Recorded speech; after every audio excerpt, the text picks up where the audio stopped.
Welcome to One Tough Podcast. I'm joined here, like always, with my man Carlo, the producer. Ciao.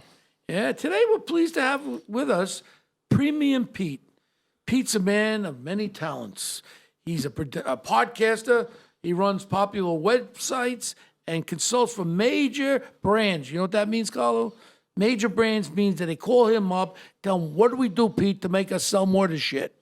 And that's what it means? Forget about it. Yeah, okay. And I want to thank you. Carlo's been trying to get you on here. I've been trying to get you on here. I'm glad you were able to join us today, and welcome. Well, thanks for having me. First of all, it's an honor to be here. Oh. You like podcasting? You like it? I like podcasting because I'm able to say anything I want to say. Yeah, I like it a lot. Better than being on Fox News where I got to watch my mouth. I don't care. Well, they want to filter you. It's a nice place. I like it. It's beautiful. The lights are bright. I feel like I'm about to do a comedy show here. Well, it may be. We turn it into anything you want to turn it into. That's the good part about it. We could go anywhere you want. Let's talk about you a little bit. You were born and raised in Brooklyn. That's correct. Brooklyn, New You're York. Italian? Italian, yeah. What's your last name? Gibaldi. Gibaldi. Yeah. You get more Italian. I used to actually think that a lot of Italians were only with the vowels. You know, it used to be a thing, but that's not always the thing. Like A, E, I, O, U. Yeah. It always was, considered if you had the last letter in your, as A vowel, yeah. Yeah, a vowel, you were Italian. Now it's a little bit confusing. Well, now with the intermarriage, you could have African too in there. Or it could be whatever, You could have Spanish, African mix. Everybody's My mixed. DNA test, it came back a whole bunch of stuff. Yeah, and you're supposed to be Italian. Yeah, but I'm a whole mix. You're mixed. Look at me. Yeah. I got 3% African. Yeah, mine's like Middle 4. Middle I'm part Jewish. I I'm got part everything. Middle East, Middle 6%. East a lot. I got yeah. like 30% Middle East. And I'm 44% Italian and Greek. Listen, that sounds like a good diner and a good restaurant. 2% Chinese, 2% Indian, not woo, Indian with the dot on Where the did you find this out, though? I did that. That's the the ancestry? 21me or 23andMe. I don't know, some shit like that. But make a long story short, when it comes out, you look at yourself. Now, I always thought my honey bunny was, she's from Argentina. She looks Spanish. I used to call her, the S word. And then I can't call her that anymore because it came out. She's 25% Native American. Wow. So she's more American than me. I bite my lip now. I apologize to her. I said, I'll never call you the S word. That's it. So, okay. So you grew up in Coney Island until 15. 15 years old. It's funny because Coney Island at the time was a melting pot. Yeah. I grew up down the block from a legendary pizzeria called Totone's. Oh, that's the best. It's still there, 100 years Oh, old. you say every pizzeria, when you hear pizza, you say they're the best. Everyone. Totone's in the top 10, for It sure. is. For sure, top 10. The other place. What's the other place you try to get What, me to shake L&B's? down? No, Prince Street Pizza. Oh, Prince Street Pizza. That's all right. I like Aton got something good. My friend Aton What happened? Sugarman. Why did he close that place down on 9th Avenue? No, he's got another one. I don't think that spot was good. Upper But Made West in New Side York one. was Made in New York pizza.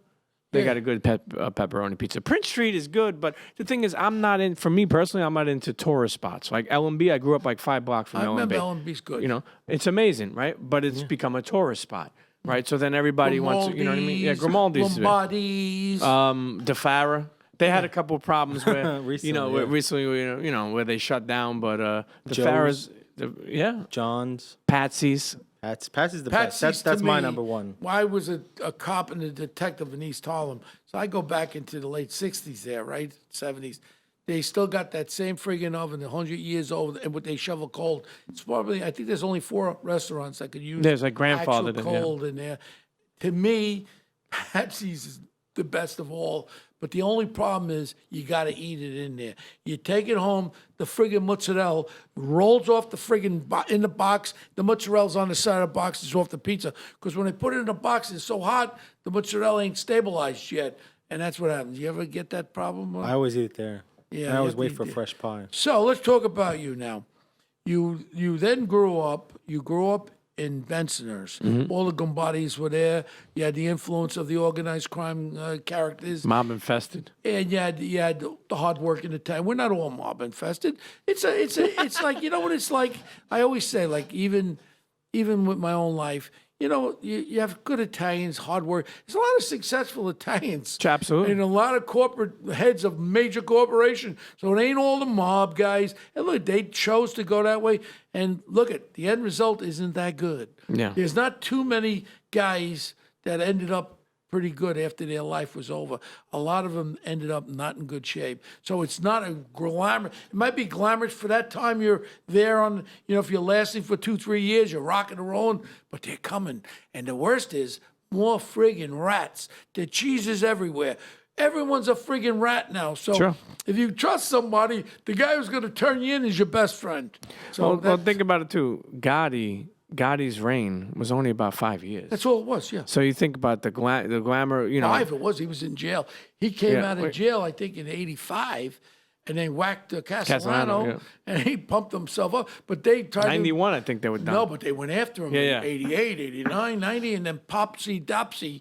And I mean, think about it. And John and I don't disregard this at all, but I've had dinner with him. I happen to like John Gotti, and I say it public. I don't give a shit if people don't like it or not. And I really like John Gotti. He had a great flair. He used to always call me Bodicop, and he used to always go after John Miller.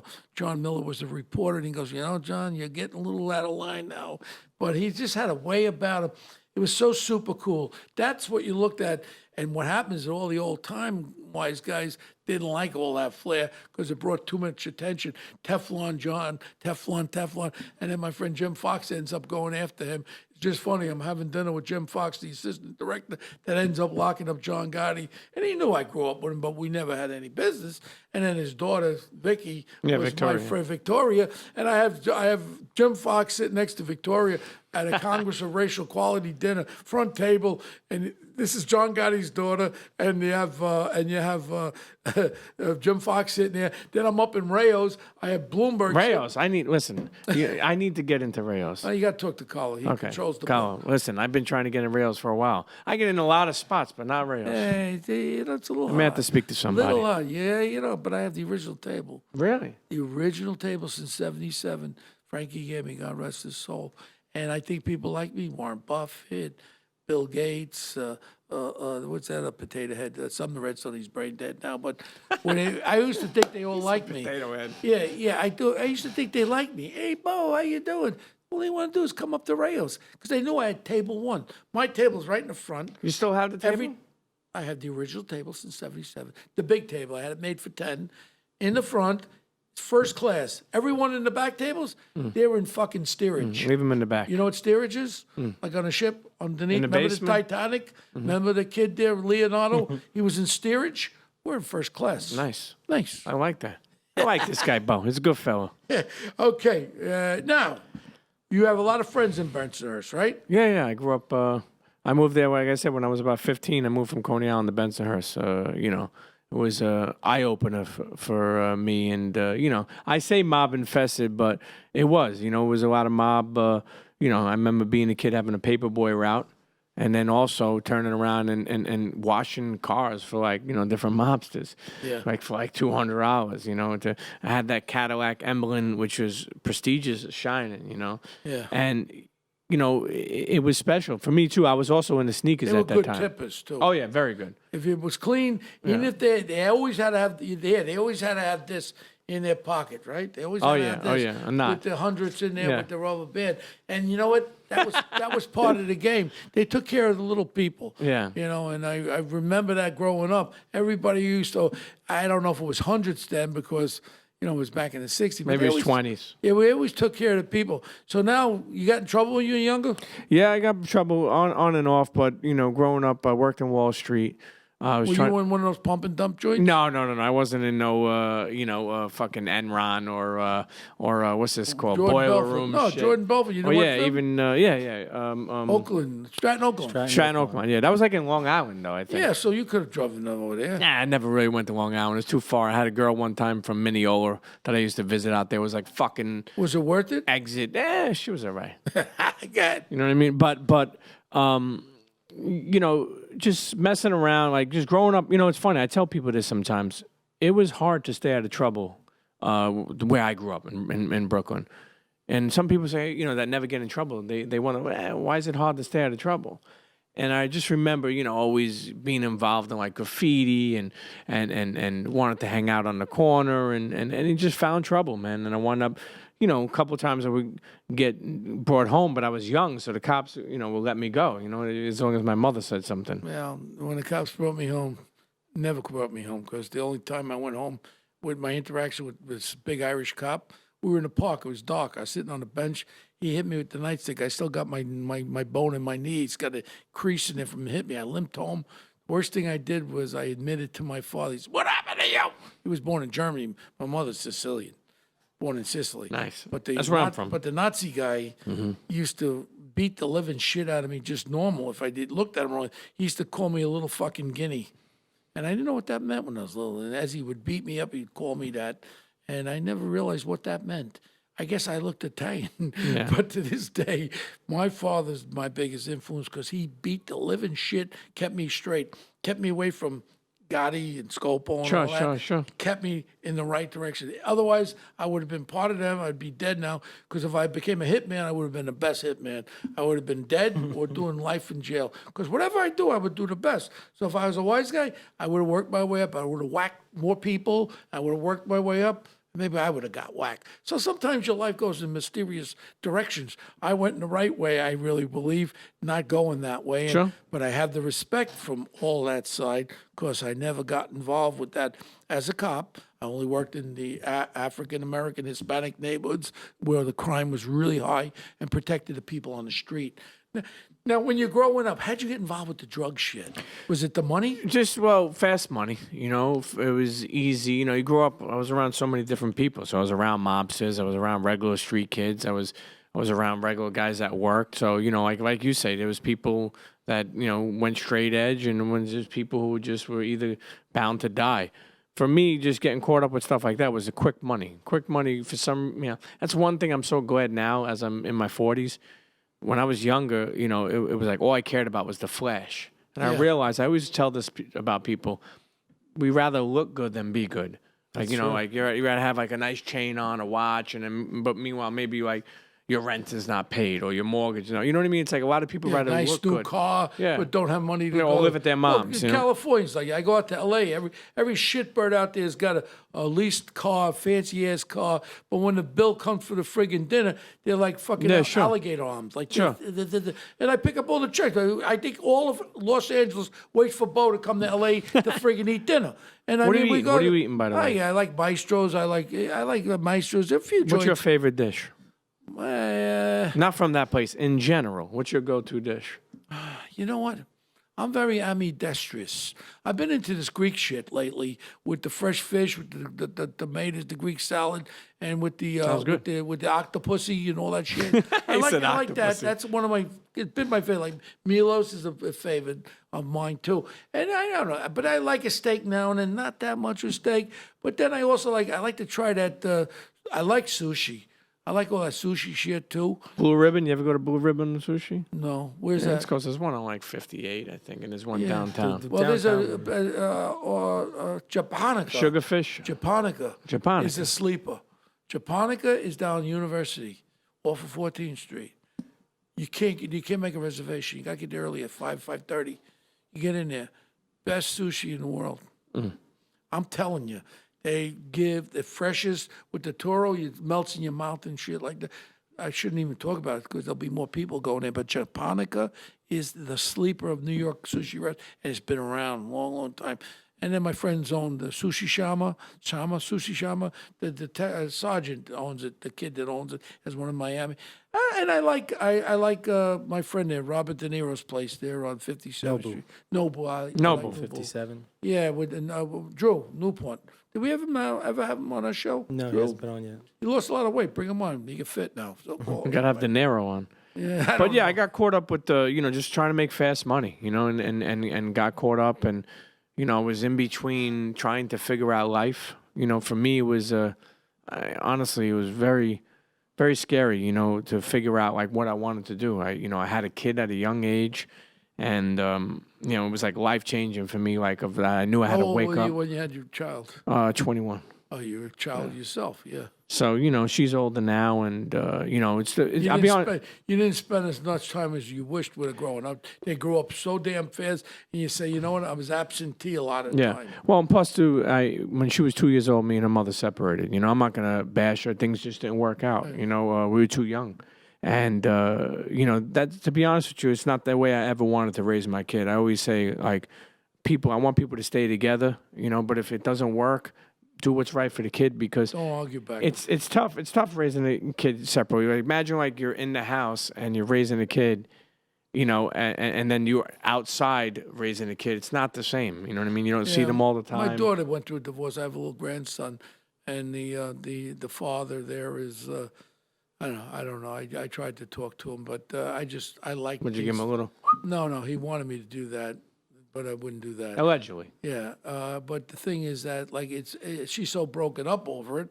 All she wanted to do is have a family and have a father, mother, and have another kid and have a family structure.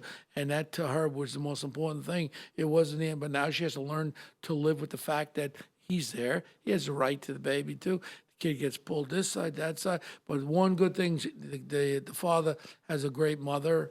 It's very caring, and I'm very happy about it. I'm happy with the situation. And people move on. That's all. Better than fighting in the house, being still married, Sure. arguing in front of the kid. The kid doesn't need that shit either. Sure. So then what happens when you actually go to jail for a big Yeah, for 3 years. You did 3. Yep. In state. Yeah, state prison. All over Coxsackie, Greenhaven, Wendy, What was that Mohawk. for? Possession, intent. I Drugs. was trying. Yeah, what happened was I had a gambling debt. That's the I've told this story a bunch of times, but I had a gamble. I was gambling, and I got real hooked into gambling, and my friend said, "Hey, you can make some quick money." Don't you feel know, bad about it because I had an Yeah. addiction to gambling too. But the only problem was that I was making real good money, and I was pissing it away, paying off casinos and football bets. And today I look back at the money that I pissed away, and I said to myself, "What an asshole!" Yeah. But you know what? Yeah, I went through that. Sure. And that was. I'm sorry I did it, but do I have regrets? I had 2 Bentleys, I had my own jet, share jet, Nice. jet. I had it all. Am I sorry? Paddock Philippe's, all that bullshit. Am I sorry? No, that's how I lived my life. Now it's just a shame that I'm closing in on 70, and now you have to think about your future because it comes up fast, and everyone has to realize that fast money's great, but you got to remember that it ain't going to be there all the time. You've got to plan for the future. And if one thing everybody said, well, you're one to talk, you pissed away more money than anybody. I did, but I'm trying to teach other people from my mistakes that you don't have to make them. I told that to somebody. It's funny you say that. I remember I always try to. My style is, like I consider myself a Renaissance man. And I'm involved in a lot of different things. I came back from things I never thought I would come back from. Changed my life around. But more importantly, I remember telling somebody. I try to always give people advice on marriage or kids and to be there. And I have this mantra I call presence over presence. Like being in your kid's life is the best gift you can have because people just want to buy them. But point to you that you're making is a lot of times people will say something about oh, I want to be there for the kid, or they don't want to be there. Some people are like, look, you've been divorced. What could you tell me? And I'm like, I could tell you what not to do. Right. I could tell you what mistakes I made. Well, that's what I'm trying to bring out. No, that's what I'm saying. When Same thing. When Yeah. you knocked yourself about being a gambler, I I brought up the rear right with you. And I appreciate it for that. And because I understand it. And in reality, when you need that money, then all of a sudden, you're not paying the proper taxes. Then when it comes around to tax, where are you going to get the money? You got to sell houses. I mean, if you have them, then you got to take the stuff you got to pay for the habit you had. And you want to know something? It's understandable. But with people listening to us today, they can understand it's touched upon whether you have a lot or a little. Gambling is terrible. Drinking is terrible. I mean, an addiction is terrible. Yeah, and abusing something too much, anything of that you abuse too much is never no good. But yeah, so I moved, came back from that. I really think overall, man, I really think that I'm thankful to be around. I've been through a lot of different things. I've been through obviously some prisons. I worked in Wall Street, and I will say. And you could understand this totally, Bo. Having relationships with so many people are what has been the backbone to me. Network. Yeah. Because it's so, like you say, you have this guy here, Rayos here, this right here. That took years of building. Wow. It took years of networking, years of people trusting who you are, years of you doing good by people. And Carlo runs my company. Yeah. He runs me. He runs my company. He knows the network that we have. I mean, it's a network that I'll compare it to anybody. I mean, I could reach out to anybody at any time. And I mean, it took a lot of dinners, a lot of spending, a lot of money, entertaining and all that, networking. When I should have been home with my kids more, I was out every night networking. Even when I was a cop, I never went home because I was always out there hustling, being the best detective and all that crap. But I took away from, I have two sets of kids. I took away from both of them that I said to myself, wow, they got fast. They get old fast and they grow up fast. And that's a derelict in my life, was not being as good as father as I really should have been. That's something. But let's go back to you now. When Are you still here? I'm still in. I'm still swinging. I still could. I just did 2 sets of 80 push-ups this morning, so I'm still in good shape. I still could throw punches. So don't think that I'm 70 years old. I got a gun too. So No, I know that. I may have to use it today. I can't friggin' lose. Before you go back into me, I do want to say what you just said about your kids and stuff like that. You're still here, and I like the way I seen you say that. It means, well, I know you wish you could be there, but you're still here. Yeah. Just like you said, look, you had a past or you had something, you had an issue, but you don't look back.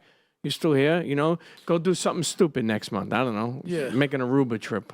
No, I just got back from Dubai for a day. I went there. No, I do stupid things, but I think it's coming to fruition, right, Carlo? You sent me there, so it's coming to fruition, right? Yeah. So go ahead. My Okay, bad. now, your lucky break started. You were managing sneaker stores? What, Yeah. like Dr. J's? What was No, like boutiques. Like I've always been an early sneaker collector. I was there's a bunch of guys, around, like my friend all day, Clark Kent, this guy, Bobito. There's so many people in the industry of either, sneakers, footwear, DJ, or that were buying sneakers at an early age and then like won the rock, won the stock. There's very few people doing that. But I was one of those guys that. So in other words, you bought 2 pairs, one you pairs, saved yeah. and one you made money on. No, one you just kept to keep on ice just in case. So when everybody else had them, when they came out and they got dirty a year later. I can't believe it. I go along 34th Street.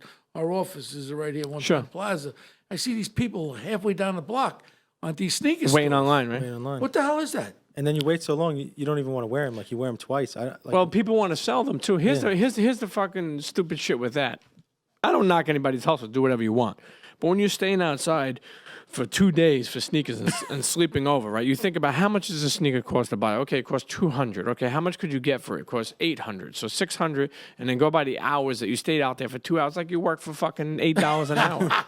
So for me, and then Well, back. you should buy 4 pairs then. But sometimes They you're only only allow limited you- one they pair. limited one or pair. maybe 2 pairs. That's why, and I'll tell you this, in anything you do, and that's why I'm proud of making it back in my life and being able to rub shoulders with different people. I do want to say this. I want to give an understanding of my baby shower for my son. My daughter's going to be 20.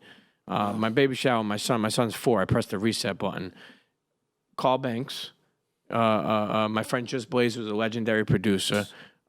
Secret Service, I have some friends there too. A couple of these guys, you know what I mean? Yeah. So the point I'm making, I remember my mother turned around and told me, says, Pete, you know one thing I love about you? You know everybody. How the hell is this guy in here? And Joey Bomboots, Secret Service is here with the fucking guns on their clip. Your father's going crazy, Carl Banks is here.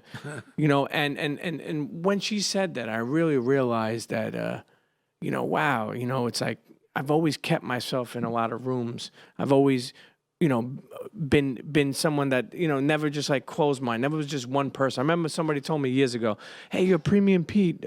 What a name. You're that sneaker guy, right? And I'm like, yeah. But then I was like, fuck. And then from that day on, I remember this many years ago, I was like, I'm going to be no more than a sneaker guy. And that's when I started getting into, obviously we got into podcasting very early, producing shows, working with different brands, helping them connect to different people. So then I was like, so then somebody wouldn't think I'm just a podcast. Like, you're not just a cop, you know what I mean? Or a former cop, right? Or you're not just somebody that runs, say, the business here. And I'm sure you may be a good fucking bowler, you know what I mean? Or you may be a real estate agent. So that's what I always wanted. I wanted to be able to do that. But I grew up in a neighborhood where a lot of kids didn't believe in that shit. My friend, listen, I've been in podcasting almost over 10 years. Wow. Okay. It started when people were calling it cute. You know, I had a dear friend, rest in peace, Combat Jack. He was an entertainment lawyer, Jay-Z's entertainment lawyer, Dame Dash, Diddy. And we started, I started with him and a bunch of other people. But the point I'm making is I remember my friend when I just started from my neighbor. I still got a couple of friends from my neighborhood. I try not to keep too many, or else I get in trouble. I remember him telling me, like, who the fuck wants to hear you talk, like on a radio or something like that? Yeah, I got emails from Nova Scotia and Jakarta of how they love the show. Like we're very, what is this, 62 podcast? Yep. And I actually have people calling me up, say, Bo, we love your podcast. You know what it is? We talk like we just had a congressman on, Peter King. I mean, we talk about interesting stuff. Your story is as interesting as his, because your story is about reality, about a regular person growing up in a regular neighborhood, getting in trouble, touching the stove, burning your hand, getting right, and then saying, I'm not going to quit. I'm going to make Premium Pete be something more than just the sneaker guy. Sure. And now when you mention other guys like Jay-Z and Puff Daddy, I go back with all of them. I go back with Puff Daddy when he got locked up with CCMY, when they had the shooting in New York. Yeah. We handled that. Jay-Z with the stabbing, we handled. I know these guys very, very well. And it's just, Clive Davis calls me up one thing. It's just, it's a remarkable thing of networking and how all these things, like you just said, you bring them together. When I had my 50th birthday, almost 20 years ago, 19 years ago, at Cipriani's 42nd, who was there? Every chairman, Jack Welch, General Electric, Sumner Redstone, Viacom, you had Trump, everybody, Stephon Marbury, Mike Piazza, you had 3 United States senators. Everybody that was the most powerful people were at my birthday party. Gotti was there too. I mean, everything was like, well, Gotti's daughter was there. No, John didn't come. His daughter. Victoria? Came. Victoria was there. And I'm going to tell you something. It's remarkable how a person's life touches all these different areas, just like what you just said, how your life from a kid from Bensonhurst now touches these mega people. Now, they were nobody either. Let's face it, Jay-Z was a drug dealer from Brooklyn. That's what he was, man. And he got to be kissing his ass in his window every day. Man, this is Jay-Z. I think it was not the Howard Houses. Because I was a detective. Marcy Project. Marcy Project. When I was a homicide guy, they were running around shooting people there. My point was, this is a guy who's picked himself up. I give a lot of credit to Jay-Z. He's inspiring. This guy is inspiring. And I tell you what, when I see him the next day, he knows me very well. And I would just say, I'd love to have a drink with him. And you should reach out to him, bring him up to Rayos.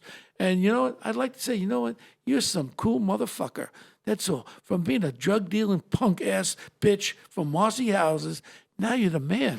And you're looked up upon by everybody, including me. How you've made such a success. You married this beautiful woman, and you guys are the king and queen of the music industry. I love it. That's taking a guy who's so down. I mean, what's the difference between getting popped or locked up? Yeah. I mean, Jay-Z is inspiring, man, especially for being from Brooklyn. I know a lot of people look back at past, but everybody has a past, Right. you know? I'll tell you one thing for me, too, when I realized that, and obviously sneakers and streetwear and just being a New York kid and no one's going. I remember Nike guys used to come down, and they used to be like, what's going on in the area? What are people wearing? And I would bring them around and take them to West 4th Street and take them to, Rucker Park and take them and show them what's going on. But when I really realized that, growing up in New York, I think you come up with this So style of like, we kind of glossed over it. How did you go from A to B? Like, how did you go from just you managing the sneaker store to now Nike's coming to you to see what's hot and what people are wearing? Well, from being friends with people. I'll give you an example. This is when I first realized that. So Kelly Ripa, Wayne Brady, Drake before he even became big. I could keep on. Nicki, it's John Mayer. I could keep on going on of how many people I didn't realize. They would come look for a certain sneaker. We were boutiques. In the shop. Yeah. So we would come. Where was the shop? There was one on Spring Street. We had another one right across the street from Spring Street, right on Spring and Lafayette. So here's the thing. So they would come in, and if they wanted a certain sneaker. I know what you did. Yeah. You took some of the hot sneakers, you put them in the back, and then you waited for them to come in. Yeah, we all saw it. But I'm saving a pair for so-and-so. Yeah, he's going to give me $1,000 for him. What do you want to do? 2? You got him. That's the way I would play. No, that. of course. But think about it. But think about it this way: when they don't know who I am, right? But you become important to them because they want a pair, especially if their sons are driving them crazy, right? So this is the first time I They don't realized. want to wait on fucking line. Well, exactly. So now you're their connect. So I remember even John Mayer coming in or Kelly Ripa was like, I need these for my son. I was like, well, we don't have your size, but I could probably get them for you. You know what? Take my number. And I was like, all right. And next thing you know, that became normal. So then next thing you know, I started to build up this contact with all these different Did people. the in there. owners of the sneaker place knew that you had a side fucking business shaking these people down? No, it wasn't side. It was for the business.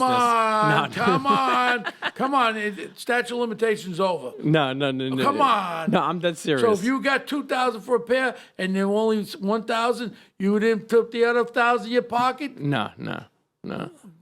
Carlo, you The believe in connection Carlo? is more valuable. Well, look, it did. Carlo, you believe in Carlo? Well, it did work out to be. Pete, come on. No. I read people's eyes. Go ahead. Now, I'm not saying anything's wrong. You're an entrepreneur. yeah, it's a tough thing being. Well, like if I want a table at 11 Madison over there at that friggin' restaurant, and I got to give the guy $200, I give the guy $200. I want to go there. So my point is, he ain't giving that $200 to the place. That's part of doing business. Yeah, no, it really wasn't like that, but I understand what you're saying. Yeah. For me, I just wanted to add, for me, like those connections I made, I still have today. You know what I mean? And that's a lot of my, it just got bigger and bigger and bigger. Being able to help somebody, bring them, and that really helped me where I realized I could bring value to anybody. Sometimes people meet like a Gary V or they meet like all these people that they consider to be. Gary V gives me a headache. Yeah, well, you got to take aspirin, but he's a great guy. But what I mean by but adding value, right? I ain't selling wine. You gotta buy my wine. My wine's the bell. Oh, empathy wine. It's classic. Bo's on one today. We got to go for a drink one day. I love to drink. I drink, but I don't drink before 5. Sambuca? No, I don't drink before 5. You know why? If I start drinking at lunchtime, then I don't want to work anymore. I want to get laid. Yeah. So I want to go to work. That's it. I don't drink before 5 or 6 o'clock. That's my law. I don't do afternoon martinis because then you're no good for the rest of the day. That's my. Hey, listen, I like it. Before we get back to what Carl was saying, I do want to say, sometimes life hits you. Yeah. And, I look at my life, I spend, figuring out as a young kid and then doing time and, really evaluating how I fucked up and knowing I'm not that person. I came home many, many years ago, never went back. I went back to jail to speak to them, help people, push this presence over presence life. And I will say, sometimes it hits you, even later on in life, about maybe like 10 years ago, maybe like 8 years ago. I have friends at Secret Service. They were going to give me a private tour of the White House. I brought my family down there, my daughter, my sister, and everybody. And we had to give the names beforehand. And we get up to the gate, and they asked me to step to the side. And They did the background on you. and they asked me to step to the side. And I have my friends with Secret Service, so they're going over this guy's head, trying to get it. And it turned out to be a problem. And I'll never forget, as my family was already leaving, and then they turned around and they found out what happened to me, and they all came back. And they says, if you're not going, we're not going. I says, let me tell you something. You just get the fuck in there. Go see it. And you go see it and enjoy yourself. Don't let my past... what did I really even do? I said, don't let my past... And I never forget, I went in the parking lot. That was a great move. Yeah, I went in the parking lot. I never forget, I was in the car. And a couple of tears came to my eye. And I says... I fucked up. And I already changed my life at that time. But it came back and bit me ass. But I said, you know what? I'm going to conquer the world. I'm going to do whatever I got to do. And I'm not going to let my past define me. That's great. That's great. That's great advice for people listening, that don't let your past control what your future is going to be. I like that a lot. That's something that really very sticky. Now, all of a sudden, you started this other thing. You got to eat this. You got to eat this. How's that sound to you? What are you, a friggin' food critic? What makes your taste buds better than mine? Oh, my family. I got a 98-year-old grandmother that cooks better lasagna than anybody in your fucking family. I ain't got no grandmas. I got no mothers. I got nobody left. I make my own lasagna with sausage meat. That's what I do. Listen, I love food, man. I Do do. you like the lasagna with the bechamel or with the ricotta better? Ricotta. Ricotta, yeah. I like the way you say ricotta. You know what I mean? Yeah. It's like almost mozzarella. You know, No, mozzarella. Or I hate galmad. people- You know, I say no, yeah. I hate people say mozzarella. Yeah. Yeah. You know, I love food, man. I grew up in a family. I'm one of the But few you skinny look guys. so skinny. Yeah, well, let me tell How you. the fuck you eat? Fat Tony, Fat Sal, those are all my uncles. You know what I mean? My mother's, I love both of them, but they're big too. You know what I mean? I happen to have a high metabolism, and, So and you really eat. I really eat. When him and I eat, we look like we friggin' eat. Listen, I grew up with a lot of kids, 300-400 pounds. We used to go out and eat like fucking. Just your metabolism. man. Metabolism. You eat everything. I'm always on the move. You know, I'm always on the move. I mean, I travel a lot. I live in almost by Philadelphia now. I travel back and forth. I'm always on the move, so I'm always active. But I love to eat, and then being that with sneakers and podcasting and working with all different companies, I travel the world and I would eat all over. And I knew a friend from sneakers. Again, it goes back to sneakers. Bun B, legendary UGK. from UGK. Legendary rapper from the South, from Houston. Me and him hit it off real well. We used to, how I knew he was great, we used to talk about Goodfellow quotes. Like, he used to just be like, you're over here now? Yeah, I'm over here. And we used to just give little quotes. I have a couple of friends that we do Were you quotes. baking a fucking cake? Yeah, it's like, take the coffee to go. I was kidding. But the thing By is, dickhead? You don't remember those lines? well, listen, there's always lines to No, remember. you don't remember my fucking lines? Yeah, you being in... Freeze you, motherfucker. I'll blow your yeah, brains that's right. out. That's right. Oh, Yeah, Henry you're- Hill. Oh, That's right. You're a tough yeah. guy. Oh, Hey, you're listen, you know what I remember you by, and I don't want to get off the What? topic of food, What? but I remember hearing as a kid with the nun case, and it was something that was very, very special. You should be very proud of Yeah, the two what you've done. animals, You yeah. listen, you deserve a couple of fucking medals. No, yeah, forget about the medals. I think one of the guys that raped the nun and the other one's I think the mayor of Baltimore, and the other one's running for mayor of Chicago. Yeah. They've been out of jail for the last 15, 20 years. They let them out. Yeah. Because the nun wouldn't testify against him. We only got him on a burglary. If I knew I had the right guys, I may have committed murder. Maybe. I never did, so I don't have to worry about it. Hey, I'd listen, say that. allegedly, we're not giving up anything No, I on never, a one I tough never podcast. killed nobody. No, never, not once. No. But then again, if I knew I had the right guys, I maybe would have thrown them off the fucking top of the roof, and I would have just said they slipped. You just But broke. I didn't do it. I didn't do it, Carlo. You just broke a leg or two. Yeah. But yeah, with food, listen, I grew up, like I said, my grandmother's 98. She's still, Oh, bless. I go, I'll give an example. My aunt lives in Was she Brooklyn. born here or over there? No, she was born over there. I go in Sicily. I go to, Catania? no, in Castellamare di Golf. Oh, it's Catania. Yeah. That's a beautiful place over there. Yeah, They I've have a been mob woman boss over in Catania, I think. Yeah, well, Allegedly. I was just there 3 years ago. Very nice. And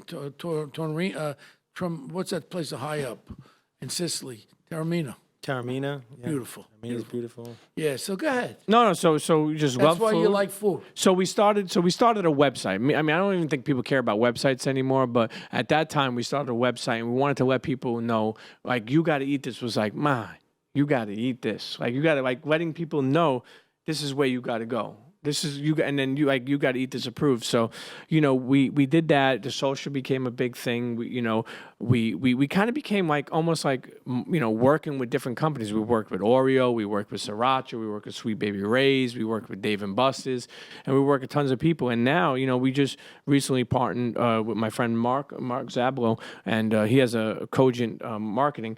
We are taking. We're stopping at Houston. We're gonna have a festival now, so we're gonna tour the world. Get my friend Guy Fieri, my man. Why not? We'd love to have him. Guy's my guy. So you got to eat. This is gonna start in Houston. We're Yeah. gonna have a music, food festival, and we're gonna. I got a we're gonna question tour for around. you, Go ahead. Mr. Italian from Brooklyn. Come on. All right, if we were to go out and we were to get, we call it Italian seafood, and we like the fried calamari with the fried shrimp, with the red sauce, where would we go? Well, first off, is it lunch or dinner? It's 6 o'clock where we could drink. Well, we start off. We go to Joseph Avenue U. I don't know if you're familiar with No, Joseph no. Avenue. Some of the best galamad. They also make what they'll do is they'll do a steamed galamad, not fried. Well, you could do Okay. that, yeah, but I mean, if you're going to eat fried calamari, you got to eat it fried. Yeah. You eat steamed. Then, Well, you could do fried. They do well, fried I like there too. steamed, I like the scungili with the lemon. Yeah. But you said Joe's. Joseph Avenue What do U you is say, Carlo? For Italian seafood? Yeah. That's a tough one. Ain't you got no place in the Bronx? There's a couple of places in the Bronx. They're that all are good. fugazi. All right. Staten Island is good too. Let me bring you guys Staten Island into got good. let me Goodfellas really- is good. Let me reel you right in, right? Yeah, where you going? I've been eating Oh, there oh, since the Umberto's? 60s. No, Berto's. They're only good to whack Joe Colombo, not Joe. Gallo. Joe Gallo. Joe that's Gallo, it. yeah. No, the best hot sauce, and I like the super hot. The best place still is Vincent's, Mott, and Mulberry. Mulberry, yeah. It's good. Let me tell you, I go there with my cousin Vinny. He's from Staten Island, Vinny. We go there, we get the calamari with the shrimp, the combo plate, and I get 2 sauces full of the extra hot. It's like heaven. And we get 1 little thing of scungili cold Yeah, yep, yep, with the lemon. yep. Today, it's still the best sauce. Any wine? too. No, I drink beer with that Okay. because of the agita. Yeah. Yeah. Listen, it's. When were you there last? Vincent's. No, The original maybe a long Vincent's. time. Maybe not, a long time. Not the side order ones. The real. I'll take you there, Carla. You'll understand, okay? None of this diet bullshit either. When you go there, you eat like a man. Keto, yeah. You don't want fucking You know, keto, Carlo. I okay? wouldn't need no Fredo eating with me, okay? He's gonna count carbs. No, he sometimes, yeah, I see him in the office. He eats these Salad. fucking fig bars and shit, the protein bars. But I know he's a closet eater. I can tell because he's always on a diet. Because he doesn't eat in the office. He goes home and it's like a fucking conveyor belt coming in. Because I know him. I can tell. Because he's like me. That's the way I am. I know he's like me, and he's learning. He's with me so often. He learns. Let me tell you, you know what's gonna be legendary? When I have you on my podcast. Yeah. Because that's when I'm going to dive into the journey of the one and only, the sick bastard, I'm going to call him, Bodito. Well, you talk about brands, right? So I get a call from this advertising company out of Washington, whatever the hell it was called. And they said, well, look, they're looking for an actor to play a detective. I said, well, I'm not really, even though I'm an actor, I guess I'm an actor. I mean, Scorsese says I'm an actor. If he says, Hey, if I'm he an says actor, it. if he fucking says, then I guess I am an actor. I am an actor. Okay? There you go. Start this over again. Yeah, I'm so an I actor. am an actor. So I go to Washington, D.C. The guy Sipowicz is there from NYPD Blue. He's trying out for this commercial.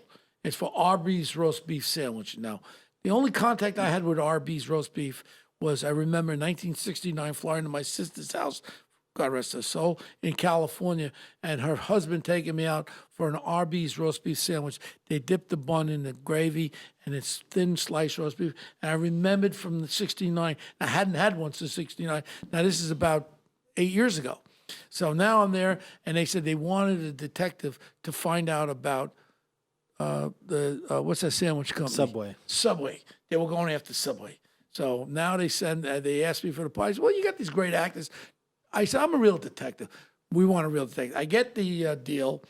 I get my lawyer, Grubman, Alan Grubman, the lawyer, and they do a deal for $400,000 a year, 12 days of shooting. That's all I had to do. Unlimited use, so $800,000 contract for 2 years. A lot of money. Fly me first class all over. We went to the Bering Sea in fucking Alaska. I was on a boat there catching whiting. Bows about the Arby's roast, about the fresh fish sandwich, whiting. Hawaiian King's bread roast beef, all over first class. I put a bill in there with first class. I was getting massages. I was getting nails Rub and tug? done. Rub and tug? Everything. No, this was, real All right. best hotels, Peninsula Hotel. Point I'm trying to get at is that they actually paid me that kind of money. They went up 10% from it. So part of the thing was I went to where Subway makes their meats. And I went to this factory, and I'm outside this factory. I put this white stuff on. I go into the factory. This thing was laying there. It looks like the size of this table. And the guy goes, "Oh, this is the turkey." And I go, and after I come outside, it looked like a what do you call those things in Florida? Manatee. It looked like a layer of manatee. It was all turkey stuffed into this pile, and they were slicing it off. And I says, I never saw a turkey that looks like that. And then we would interview people that worked for Subway, and they were saying, I said, well, how long do you keep the meat? It takes 2 weeks to get from Idaho over here. How long do you keep the meat there? Oh, until we get rid of it. I said, doesn't it get a smell? Because if I put cold cuts in the refrigerator, after a week, they start to smell. Oh, when you put mayonnaise, you can't smell it. But my point was, I'm going at is that they actually paid me $800,000 for 12 days, 24 days of shooting. Really? And that was it. So if you got any good brands, I'm a good sales guy. They went up 10%. I'll think of you. I always try to spread it around. Yeah, I got a good Q rating. Okay. So any things, you want me to wear sneakers, I can wear sneakers. We'll put you on a pair of Jordans. Could be good. Yeah, that's all. Good Hey, campaign. Bo don't jump with anything but his Jordans. Bo knows. Yeah, yeah. But so you started your podcast, and 10 years? You're one of the original guys. Yeah. How many people you got following you? About? You mean how many downloads I do a show? You mean, or you mean social stuff? I don't know. How how many fucking? We do people good. listen? I mean, I've done 1 million on an episode. Do a couple 100,000. Probably average about 100 Yeah. plus an episode. But you got the regulars following you and all that. Yeah, I've been around. So I started with, like I said, we had the Combat Jack show. I did that for like, I don't know, 6, 7 years. And I have mine for about 3. We started with another group. What was the other group we started with in the Gas basement? Digital. What? Gas Digital. They're more like comedy focused. Yeah, Gas Digital. Did you ever hear of them? They're No. on the Lower East Side. The only problem was getting there. We were like on 6th Street or something on the Lower East Side. It was a pain in the ass, even with the guests. Here it's a little easier for us to get the guests over here. But I like the podcast. We look forward to doing it. And the array of, including yourself, Premium Pete is a great guest. But we have cross section writers, FBI agents that broke. I saw the it. You have biggest- Chaz. I mean, legendary Chaz. I saw he was at the Yankee game with me last night. I love. Listen, Bronx Tale is one of my favorites. But anyway, I love. You have the same style. You know what I mean? I love to see that. The space is big. You know what? Somebody told me the other day. Oh, I don't know if this podcast, like another podcast, is your competitor. I'm a competitor. Like I produce so many shows. I produce shows with State Farm, HBO. I produce shows for different artists, different people. Like. I love to open up the space. I'm not. There's no fucking competition. No. Not meaning this. I'm talking about in general. Somebody was telling me about like somebody you help else. everybody out. You know, Yeah. It's I like mean, so. So here's my advice to you guys. It's a process. It takes time, but what you're doing, I love. I love. developing an audience. What you're doing is keep in mind. Not everybody may like every episode. Right. So what you're doing is creating a library. So if they like Chaz or they like Magnum, what's his name? Or Nick Pileggi, Nick how he Pileggi. did Oh, Goodfellas. Classic. Yeah, and like I said, we have people on here, guys. The guy who was involved with the whole Contra scam, the guy. Ricky Ross, the real Ricky Ross. Okay. Oh yeah, Ricky, Oh, Freeway Rick Ross. Yeah, a friend of mine. What friend an of mine. interesting guy that is. How Yeah, that he's all making came- $3 million a day. This fucking guy. He was the biggest coke deal. But I mean, we go from United States Congressman to Premium Pete, and that's the great part about this. And Carlos, the producer, he's the one that he takes a little here, takes a little there. And I love it. I love the idea about mix and matches. Successful Ken Langone started Home Depot. Classic. I mean, we got him down. We got it's just- Astronauts. we have astronauts on here. I mean, it's fucking Fuck, cool. you got aliens next? If you find a fucking Martian, Carlo, let's bring him up. He's coming right on. But what's next for you? Well, listen, we got the You Got to Eat This Music Food Festival. We're going When's to that start gonna off be? in Houston. It probably should be about between March and May of 2020. Nice. One of those days. We're going to start off. You could do me a favor. What? You want to throw my name out with the Guy Fieri? Tell him that I'm involved with it. Guy's a good guy. I would love to. I mean, got a great following, Guy Fieri. I mean, listen, he's on shelves. You Let me understand? tell you, He's on shelves now. I mean, the money that he makes with his residuals, you could turn it on 24 hours a day. You see Guy. And it's so fucking interesting just to watch him eat. The fuck should be 800 pounds. I don't understand. He eats it. He actually eats it. He's good. I got another thing you're going to like that I'm working on. Let's get Guy on the show, please. Yeah, make that happen. I would love to see that. Yeah. I got another thing I'm working on, Sopranos Con. I have partners with some guys. November 23rd and 24th at the Meadowlands. Over 40 cast members confirmed. Sopranos Con. It's gonna be Wow, legendary. that sounds Celebrating. cool. Yeah, it's gonna be. They got the Escalade that Tony drove. That'll be there. They got the Silvio got shot. You'll That's get a gonna be big there. following. Yeah, you're not going to get Tony. Tony sleeps with the fish. Yeah. But, we were in talks. We got Paulie Walnuts. We were in, well, Paulie's starting to Yeah. lose. I don't yeah. know. But he'll be there. Maybe he will know he's there. But the other side of the coin is that Soprano, the original Tony Soprano, Gandolfini, and I were in talks about a TV series about the private investigating. Bo Dietl, private investigator. Then he went to Italy, and we know what happened there today. Choked on a fucking meatball sandwich or some shit, died. Had a heart attack. And Rest in tragic. peace. One of the great actors. I would have been honored, to have him be portraying me in my private investigator life. He just was He's a fantastic actor. And we really miss him. There's one Tony Soprano. Nobody can replace him. Nobody can duplicate him. Well, let your audience think about this. I remember sitting with my friend Federico Castellucci, who played Fiorio Giunta from The Sopranos. Him telling me that Ray Liotta was in the makings of being Tony Soprano. Even I think they were talking to Chaz too. But listen, I think when we see one thing I love is being Italian with Sopranos, and I tell this to all the people I talk to about this. I was worried when they were coming out, it was going to be some kind of cardboard gangster shit. Like, hey, how you doing over there? It was so authentic. It was so beautiful. Yeah. And I'll tell you one thing. When you seen him in the fucking water with the ducks, I mean, you're like, this guy's incredible, Tony. Getting the I mean, I just thought, my own personal opinion, I thought with Lorraine Bracco went a little far with that. I mean, that was good for a little bit, but I mean, continuous. Therapy you talk about? Yeah, that to me, I get a little turned off. Sometimes I get turned off on that. It's good for the beginning, but to have that consistently where he's going back to I don't know. That part turned me off a little bit because I know why he's good. They ain't gonna be sitting there talking to some broad about what they're doing. Be real about it. Let them go there once. Yeah, well, look I'll go to if you have problems with your wife, I'll go to a marriage counselor. But you're not gonna go there every friggin' week and to the marriage. All right, I heard it already. I did it already. Enough is enough. But the whole concept of the show was where they would kill off main characters was phenomenal. And David Chase is a genius. And my other guy did the Wolf of Wall Street was Terry Winter. Terry Winter was involved in Sopranos. Yeah, Terry was involved too. But it was, I would say, hands down, if not number one, best TV series ever. Mm-hmm. I gotta say that. We gotta have you there. I don't know if you're around. Oh no, I'll go. Bring you out on the red carpet. I was just supposed to be in one. Chase had me, but it was a conflict with something. I was going to be on one. To this day, when I see David, I was really. Then I told David I want to get into this movie you're doing. He never called me, so fuck him. I don't give a fuck you, David Chase. Cocksucker. Yeah, he sleeps with the fish in my mind. One day you'll need me, David.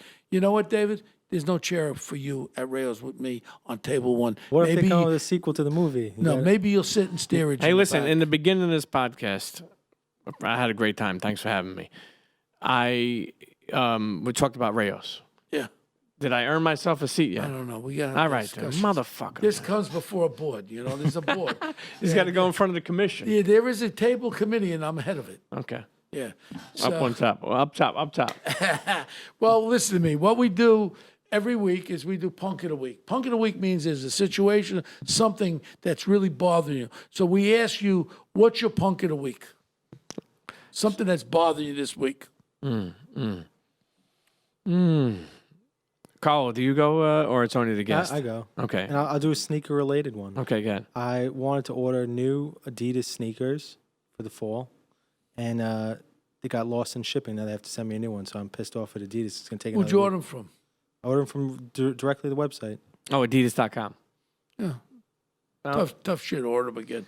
What's bothering you? I would say what bothers me is this week is people who honk their horn and have no fucking patience. It's one reason why I moved out to fucking Jersey. I'm literally at the light last night, and the light just turned fucking green. This guy's hanging on the fucking horn. And in Jersey, that don't fucking happen. Maybe because they're all old. A lot of the people are older out there. But I growing up in Brooklyn and coming back to Jersey and then coming back to Brooklyn, a couple times a week, you realize how much slower it is. I feel like, look, I'm just happy to be alive. I'm happy to be doing, what I love for a living. Shut the fuck up, man. You're worried about going somewhere. You're at the next light with me. You know what I mean?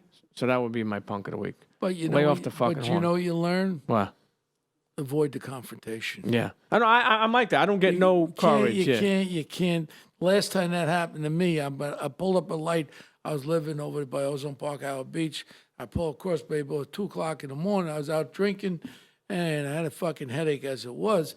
And this kid pulls up to the light next to me with the John Gotti Jr. haircut, slick back and all.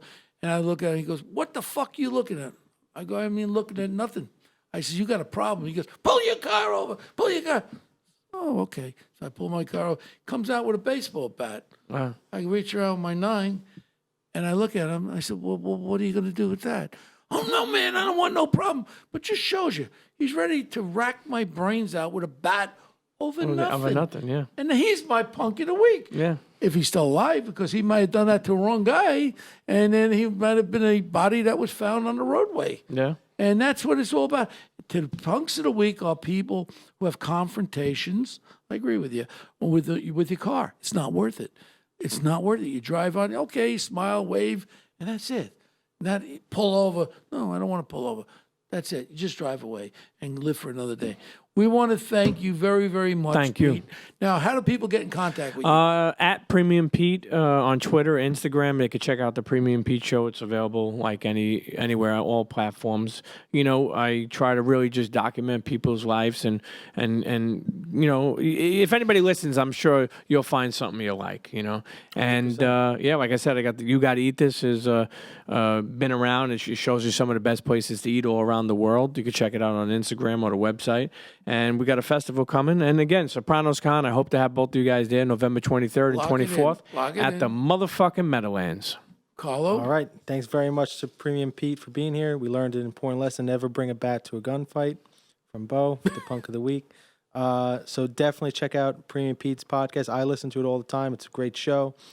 Subscribe to our show. Give us a great rating on iTunes or Spotify, wherever you find us. We're on social media. We're at One Tough Podcast on Twitter. Bo's at Bo Deedle on Twitter, and The Real Bo Deedle on Instagram. And we appreciate our fans. You can find the show everywhere you get podcasts. And also you can follow OG Podcasts on Twitter and Instagram for clips and stuff like that. Email all your questions to onetoughpodcast@gmail.com. We love when our fans write in any kind of guest suggestions, questions. We like to get to those every once in a while. And we'll see you next week. We got a great month lined up of great guests. Why don't you call John Gotti Jr.? Let's get him in. All right. Yeah. Bring him in. Tell him we sent for him. Send him. If he refuses, tell him I grew up with his dad. You don't refuse when I call you in. Tell him we'll say get a that. Who nice was the guy chicken that palm. refused? Who was the guy that refused to come when John Gotti called him in, and then they whacked him? And it was on the tapes. Come on, guys. Come on, let it out. Was that De Benedetto? Yeah. Oh, really? Yeah. Yeah, he refused. A Brooklyn guy. He refused to come in. I got some talk as soon as we don't have the thing. I'll tell you some other And we things. want to thank you, Pete. And I will do your podcast. Carlo, hook it Yeah, up. we'll hook it up. I would love to. Thank you, guys. Thank you Thank so you. much.